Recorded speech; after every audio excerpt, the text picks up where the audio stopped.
Assalamualaikum warahmatullahi wabarakatuh. Tak kenal maka tak sayang. Sesuai pantunnya, izinkan saya untuk memperkenalkan diri.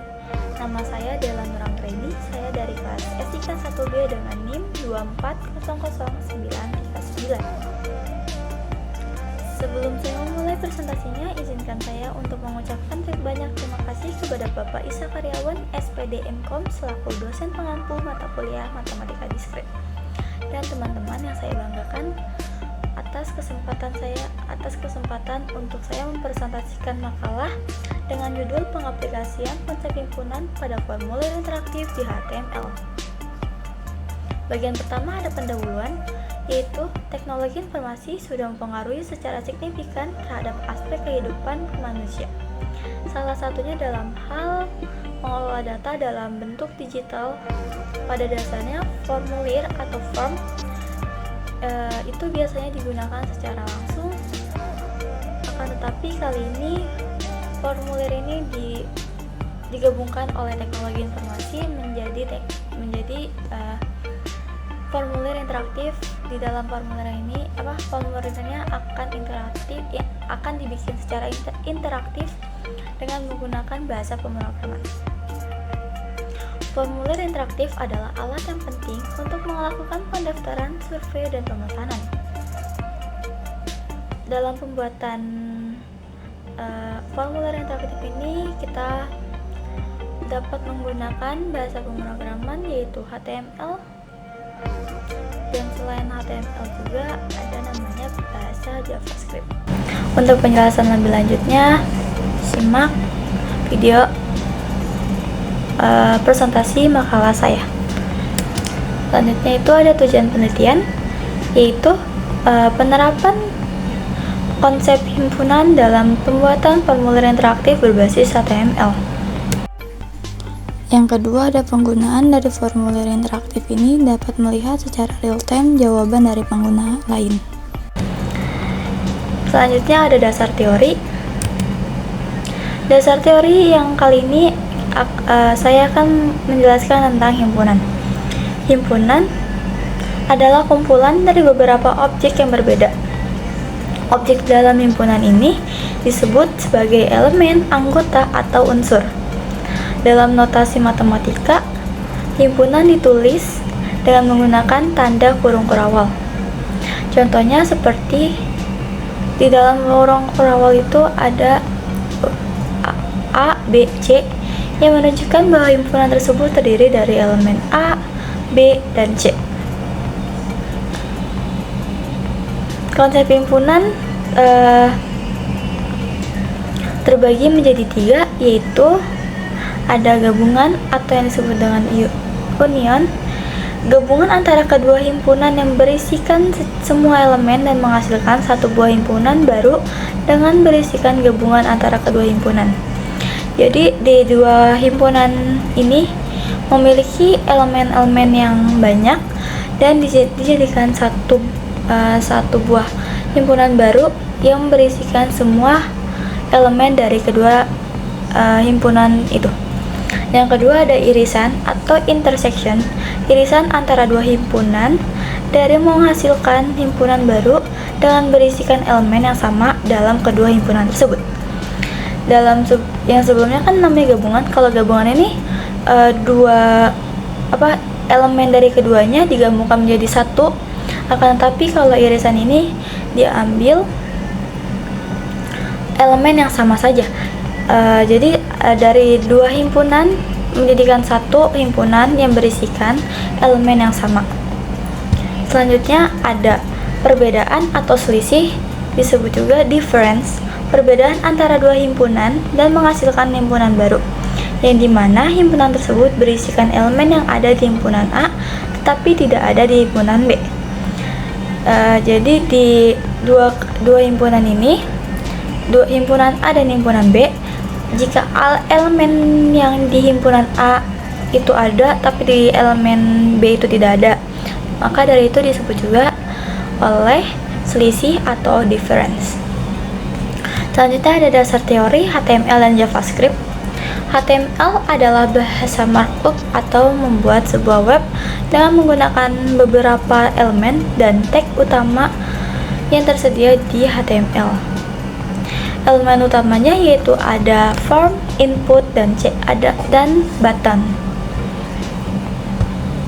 Di dalam HTML juga berisikan elemen dan tag yang yaitu ada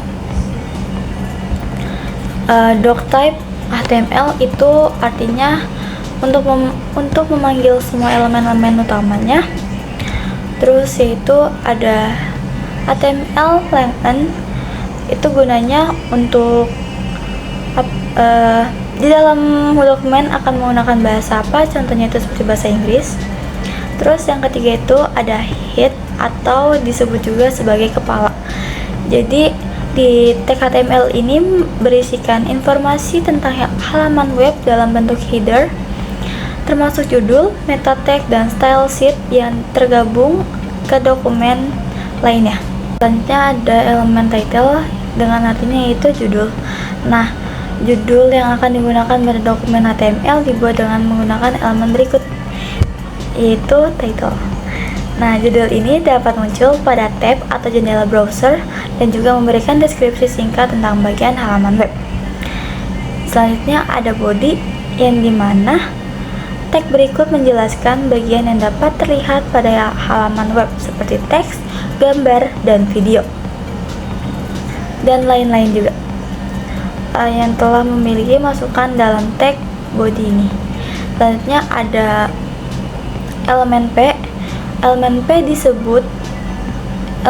disebut opening tag karena termasuk ke dalam bagian awal dari elemen dalam dokumen HTML yang sangat penting untuk struktur dan fungsi pada halaman web.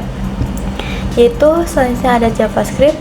JavaScript adalah bahasa pemrograman untuk menciptakan web yang lebih interaktif. Jadi di web interaktif ini di formulir interaktif ini sangat dibantu oleh bahasa pemrograman yaitu dengan nama JavaScript.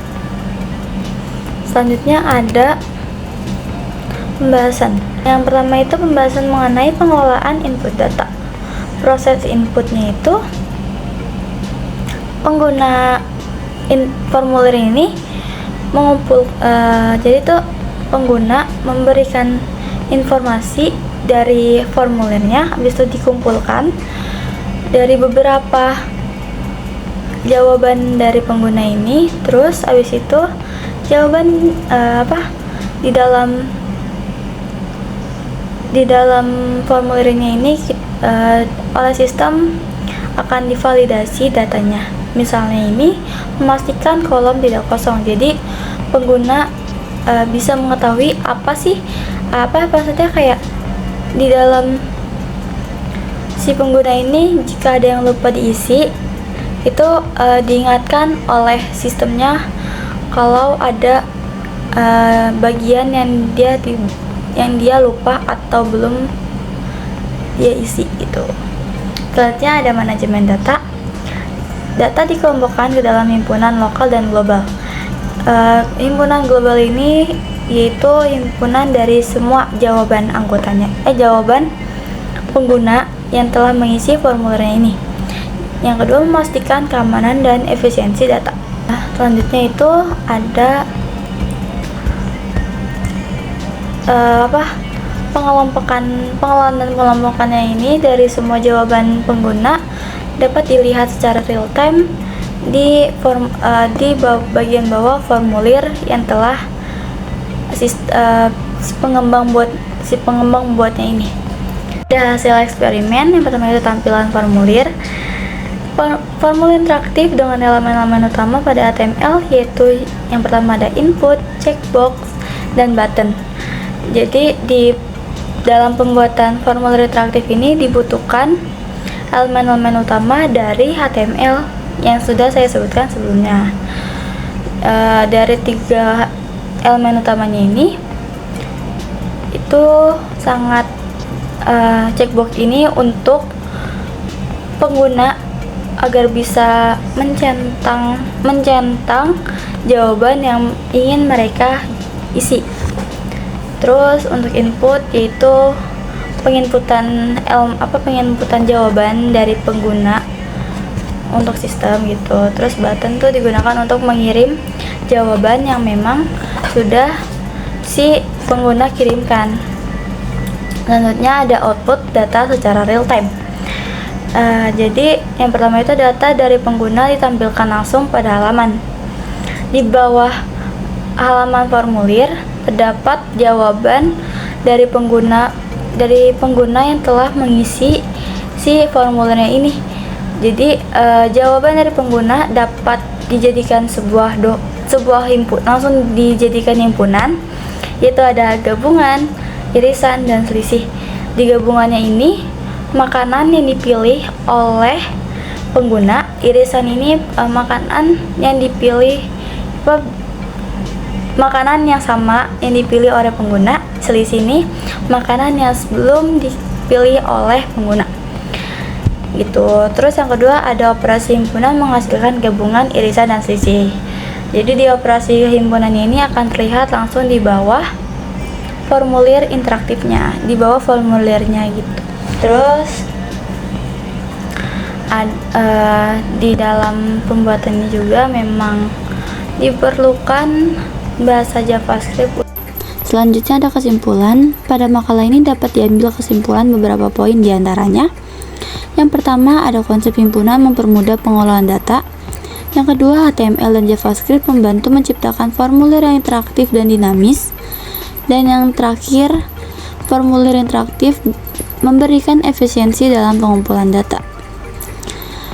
Konsep himpunan sangat cocok untuk diimplementasikan dalam pembuatan formulir interaktif. Dalam pembuatan formulir interaktif membutuhkan pendekatan secara logis yang sangat memungkinkan dari segi efisiensi, fleksibilitas, dan validasi. HTML dibantu dengan bahasa pemrograman lainnya seperti JavaScript yang berfungsi untuk mengelola dan mengelompokkan dan memvalidasi jawaban dari masing-masing pengguna. Dan presentasi untuk makalah yang telah saya buat untuk memenuhi tugas akhir di mata kuliah Matematika Diskret. Wassalamualaikum warahmatullahi wabarakatuh.